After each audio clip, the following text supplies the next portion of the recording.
Alright, Mapsat, nandito tayo sa YouTube channel ni Ping Lacson. Posted 35 minutes ago.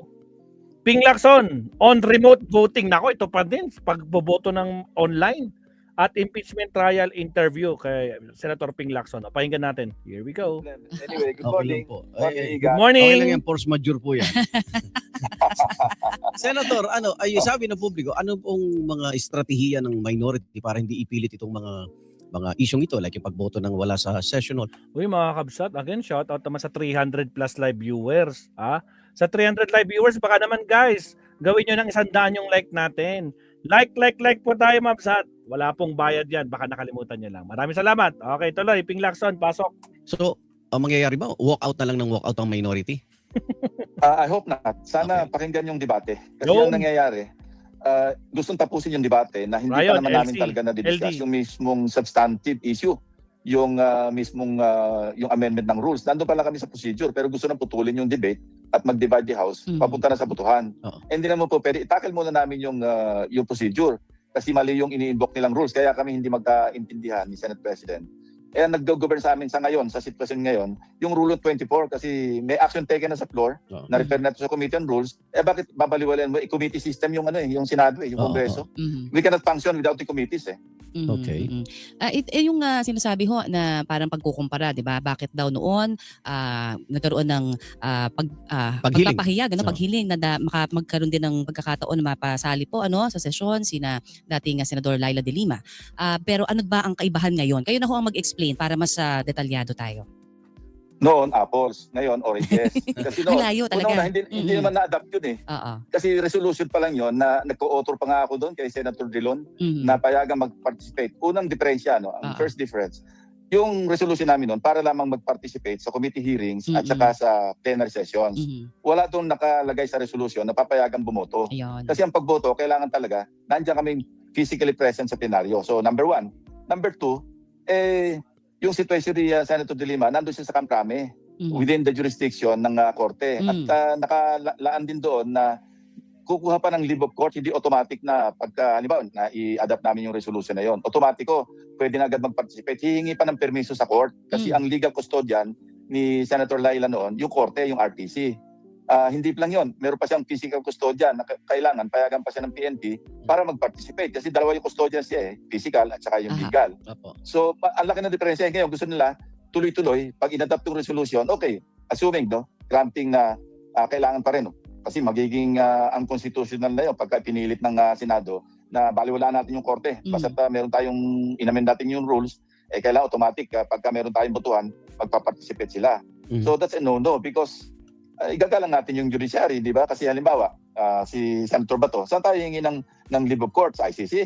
Mhm. Unang-una, wala pa siya sa jurisdiction ng ICC kasi nagtatago pa siya. Kanino kami hingi ngayon? Meron siyang warrant of arrest at hindi nga siya nagpapakita. Mhm. So biglang susulpot na naman siya para bumoto lamang. Okay. Halimbawa, meron kaming pagbabotohan, biglang susulpot siya online. Sasabihin niya, I vote in favor of the motion or any measure for that matter. Oo. In the case of Senator Jinggoy, total, wala naman talaga pa siyang warrant of arrest. Pero assuming, kasi nakapile na Sandigan Bayan, Mhm. marapol ito, pagkatapos, I think narapol na nga nasa 5th division. Mhm. So, hihingi pa rin ng permiso sa Sandigan Bayan kasi yun ang legal custodian niya. Mhm. So, ang problema rito, at hihingi pa rin sa BJFD kasi doon naman siya madidetain kung sakali, di ba? Oo. Mas remote ito. So, yun ang napaka-light difference. We cannot compare yung situation yung resolution noon at saka resolution ngayon. Okay. Pilit nilang pinagko-compare para lang ma-justify yung kanilang inihain na motion. Okay. Sabi ni Senator Ivy Marcos, itong remote participation sa mga sesyon, may tuturing daw yung pagharang ng minority na disenfranchisement o yung pagbaliwala sa mga naghalal sa mga senador. Meron tayong pununto, kaya nga tayo merong rules of the Senate. Ang nakalagay sa rules namin, pinapayagan naman, pero pagka merong force majeure at saka merong national emergency, tulad ng COVID, di ba, bumoboto kami noon, maski online Oo. Nagpa-participate kami sa mga debate online kasi helpless yung situation. Extreme yung mga existing conditions doon. Talagang wala makapasok, maski nga kayo, di ba, naka-online. Yes, kayo. yes. Lahat naka-online, mga nag-oopisina, work from home. Hindi naman po pwedeng work from jail. Yun nga. Pero yun nga pati yung force majeure. Grabe parang naman yan, ibang-iba work from naman jail. din ho ang description dyan ni Senator Padilla na nagkakalituhan tuloy doon sa mga dapat malinaw naman. Ano ho ang gagawin natin? Kasi parang may iba silang audience. So talaga ano to, bato amendments, Mhm. Senador. Magsishift ngayon yung debate namin. Hindi na yung amendment ng rules. Kung Okay. susundan natin ngayon yung kay Senator Robin Padilla, Okay. parang sumasang-ayon siya na wag nang i-amend yung rules. I-redefine na lang natin yung force majeure. Mm. Di ba na yun? Okay. Mm. Okay. Senador, ito may mga alam kong ang publiko ay nakikita nyo naman na naiinis, nagagalit sa nangyayari. Mukhang meron bang mga isa o dalawang senador mula sa majority ang nagpahiwatig na rin hubang magbalik loob para lang Nako po. hindi na matuloy itong mga gulo na ito. Nako At po. maibalik muna yung Integrity. normal na trabaho ng Senado. Alam mo, Igan, Tonyo, limited yung, maliit lang yung universe namin. Ang universe namin, doon lang kami sa 24 o 23 senador. Hindi naman kami pwedeng mag-recruit para makabuo ng 13 sa labas. Kasi Oh. 24 na naman senador eh. So Mm. hopefully, dahil meron niyang public clamor, and I'd like to think na siguro hindi naman ako subjective dito na Oh. yung public opinion naman medyo nasa side namin eh. Oo. Kasi kami, di ba sa Agree! labing isa, ewan ko kung yung nababasa ko lamang yung pumapabor sa aming labing isa. Oo. Pero by and large, hindi naman mga troll yung nababasa na namin eh. Mm. Organic na eh. Mm. Makati Tama. Business Club, di ba? Mhm. Yes. Tapos yung Mga akadib. iba't ibang UP, mga oo. civil society Mm. groups, nagpapahayag na sila, yung Mayors for Good Governance. Mm. Isa naman pahayag nila, parang hindi naman sa amin lahat galit eh. Oo. Parang rightly or wrongly, kung yung aking interpretation, mukhang nasa amin naman yung side ng public opinion sa mga kaganapan sa Senado. So, mas malaki chance nga na may magbalik loob sa inyo. I hope so dahil alam mo, hope springs eternal, na baka sakaling merong ma-enlighten, sabi natin quote unquote, sa akin ang galing yun, sakaling matauhan at ma-realize nila na i-correct yung maging sa pananaw nila mali yung ginawa nila. Mm. Dahil ngayon talagang masama yung tingin sa Senado, pero it's more on the majority block, Mm. hindi sa amin kasi naging toxic na eh. Mm. Nakakahiya na nga rin dahil never in the history of the Senate, at least sa memory ko, na nagkaroon ng ganitong sitwasyon eh. Tama. Dati maski nagbabangayan kami, alam mo, till Kingdom Come. Pero at the end of the day, pagdating namin sa lounge, alam ni Igan yan, galing siya sa Senate din noon eh. Mm. Na di ba, parang walang nangyari at magkakaibigan kami sa lounge, magkakaibigan kami sa labas, maski sa loob ng plenaryo, after a heated debate, magkakasama kami. Pero ngayon, iba eh. Kasi pikunan eh. Mm. Para bang Personalan. nangyari sa demeanor Oo. ng mga senador. Sasabihin, nag-scamper out kami. Uy. Pangit yung pakinggan eh. Para ba kami mga bahagang buntot na lumabas ng Kaya nga, pag natapos na yung session, kaibigan ulit. No? Tapos ng pagkadeba-debate, hindi yung puro kahit kakain na kayo may umiiwas talaga, no? Diyos ko Lord. Pero malay natin, no? Totoo, agree ako to sinasabi ni Senator Ping na yung masang Pilipino mas naniniwala sa minority kaysa sa majority, 'di ba? Na mas tama ang ginagawa ng minority bloc. Sila lang naman kasi gumagawa ng fake news 'di ba? Diyos ko po, Rudy. O palpak yung mga pinaggagawa nila. Diyos ko Lord. ng plenaryo. Kasi gusto nila mag-scamper din from the rules eh. Mm. Gusto nila madaliin. Aha. Kung napansin nyo, di ba, paulit-ulit siya, divide the house, divide the house. Opo. Teka muna, nagdedebate pa tayo. Wala naman kaming closure sa Senate. Ano ho Yung ang closure sa House. Kasi tahasan na ho sinabi ni dating Senate President Franklin Drilon na ito may kinalaman talaga doon sa impeachment na ni VP Sara. Your thoughts on that, sir? Meron Kaya talaga. hindi lang yun, parang bato amendment nga ito eh. Oo. Kasi nga alam nilang hindi makaka-participate si Bato.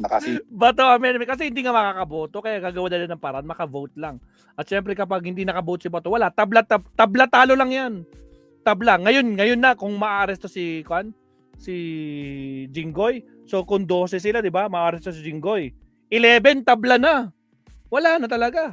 Tapos hindi pa makakaboto si Alan Peter o kaya si Loren, depende kung sino sa dalawa. Si Loren ba ang magpre-presiding kasi hindi magvo-vote si si presiding.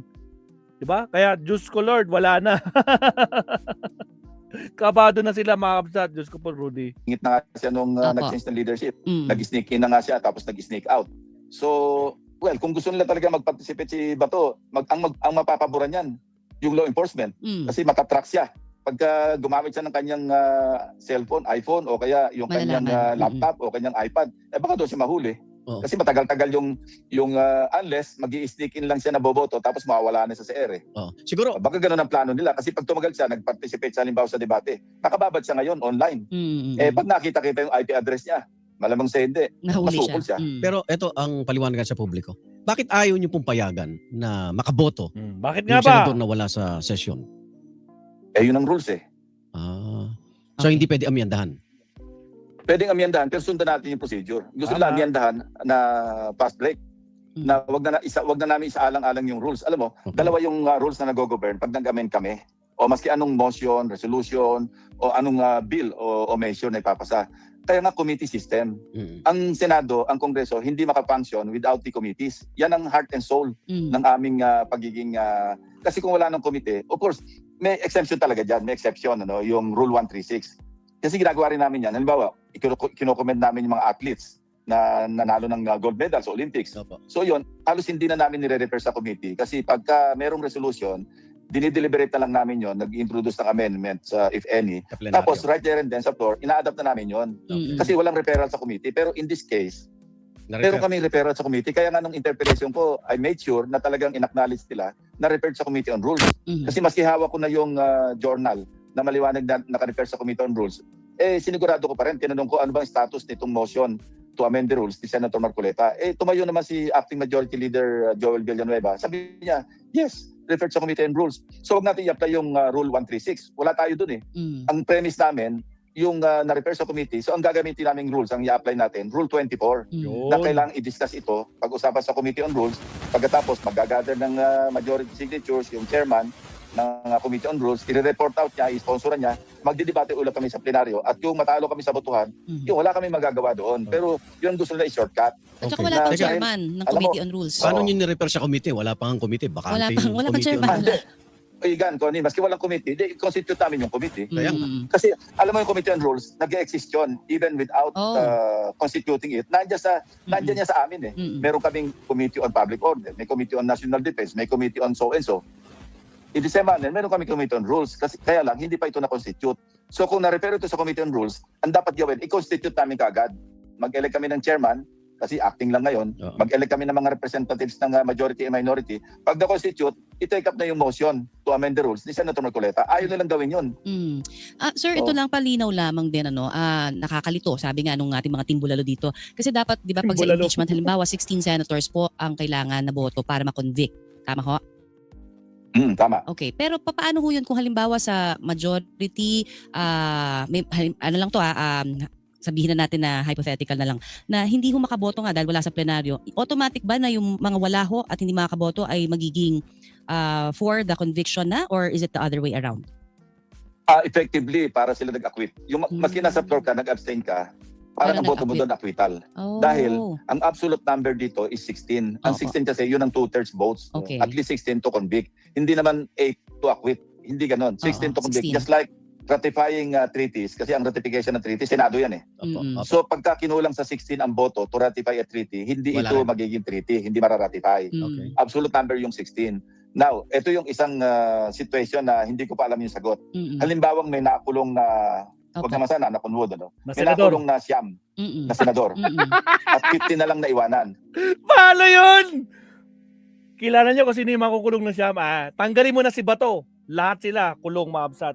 Yung mga binanggit kong 10, yung 3 Musketeers, si dalawang Villar, si Marcoleta, si Robin Hood, si Alan Peter, at saka si Bongo. Diba? Lahat yun may mga plunder cases saka mga problema sa SEC. Lako po, 9. Pang-10 nga si Kon dyan eh. Si Bato de la Rosa, ICC International. Kaya, ay Diyos ko Lord, isa pa nga. Nakunwod, may nakulong na siyam na senador at 50 na lang naiwanan. Oh. So automatic ba na acquitted si VP Sara sa impeachment trial? Yun din Yung pag-uusapan yun. Mm. Baka dahil constitutional body yung impeachment trial at nasa konstitusyon na kailangan mag-convene at matry at magkaroon ng trial sa pamamagitan ng impeachment court, yung Senate i-constitute, magko-convene as an impeachment court.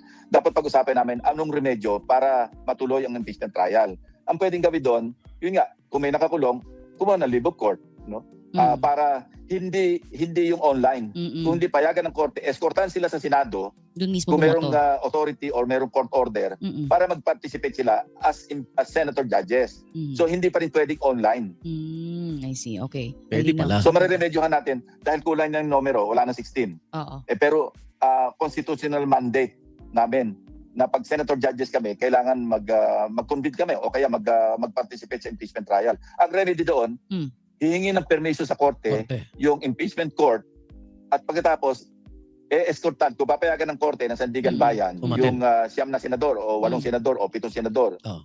para escortan papunta sa Senado yung aming mga kasamahan para Lagas merong nila, lagas. forum o merong sinasabing may mangyari whether to convict or to acquit. At least nandoon yung mga senator judges physically I present. see. Hindi Okay. pwedeng online. Hindi talaga. Hindi pwedeng online. Mm-mm. Kasi online nga force majeure lang saka national emergency. Ayun. So nasa korte pala na pwedeng mapayagang dumalo. Personal. Pwede silang no? mag-request. Kahit sila Oo. ay nakakulong. nakakulong. Mm-mm. Yes, ganun din yung kay Senator De Lima noon para mag-participate. Halimbawa, pinayagan siya mag-participate. Kailangan pa rin ng court order Mm-mm. hindi nga nag-grant yung RTC noon. In the first place, hindi namin na-adapt yung Yung yung resolution na yun Opo. kasi nga may problema Oo. Mm-mm. Ayan. Kamusta ho? Meron bang chance na maging Senate President daw si Senator Win Gatchalian sa tingin ninyo? Lahat may posibilidad Kasi Agoy! sabi ko nga, dalawa Lahat may posibilidad. lang yung tatawid papuntang minority. 30 na yun Mhm. malay mo, over the weekend, merong nagsimba. Di ba? May nagsimba at tatauhan. Na-realize niya, ay putragis, mali yung sinamahan ko. Loren, ikaw na ba yan? Kabado sila kay Loren Kasi pag lumipat si Loren, ilan na lang maiiwan? 11. 11. Wala na si Jinggoy. Wala si Bato. Tapos lilipat pa si Loren. Ilan lang maiiwan doon sa majority? 10. Tapos sa minority, 12 na sila kasi pang 11 si Loren. Wala na to. Wala nang pag-asa talaga, Diyos ko Lord. So, ayun. Salamat, Senator Ping. Kasi nakarinig ng sermon ng pare o nagbago ng isip. Kasi alam mo, pati sa simbahan, kinukwento sa amin ni Senator Erwin, nagsimba raw siya. Yan ang topic Para bang, pero hindi siya binabanata, nandoon siya, parang medyo umangat pa nga yung kanyang, naiangat yung kanyang sarili, yung sa tingin niya dahil pinupuri yung 11 Okay. Sabi niya, hindi ko ma-imagine kung nandun ako sa majority, baka napalamat ako ng simbahan sabi niya. Okay. Bilang dating chairman ng Senate Blue Ribbon Committee, may reaction ka ba na naging vice chairman si Senator Jingoy Estrada at Rodante Marcoleta? Ayoko na mag-comment yan. Vice Chairman yung dalawang may kaso ng plunder. Diyos ko, Rudy. Mga sangkot sa flood control, Diyos ko Lord. Kasi pareho may kaso na Ine-elect namin yan in-elect silang dalawa. Oo. Responsibilidad ng majority yon Oo. na masisino, basta in-elect ng majority, kung sino yung chairman, vice chairman, mga members, nasa sa kanila yon. So, kanilang obligasyon na yun sa publiko. Sila na yung mag-explain kung bakit yung dalawang may kasong plunder, naging vice chairman pa. Okay. Alright. Senador, Thank you, salamat. sir. Yung dalawang may kaso, bakit naging vice chair pa? Putragis, ibang class. Actually, hindi lang yun. Pati yung mga miyembro, yung Bilyar, si Chis Escudero, mga member ng Blue Ribbon. Putragis. Salamat, Senator Ping Lacson, sa paglilinaw. Ay, grabe, mga kakabsat. Diyos ko Lord. Pero maraming salamat, Senator Ping, sa pagpapalinaw. Especially sa force majeure na yan, Ay, grabe. O siya, punta naman natin si Professor Antonio Absat. Countdown tayo. Again, 570 live viewers. Baka naman, mga kakabsat. Like naman tayo. Wala pong bayad yan. Mabsat, like po tayo. Huwag niyo pong ipagkait yung like. Wala pong bayad yan. So, countdown ulit tayo. Here we go. Nasaan na? Here we go.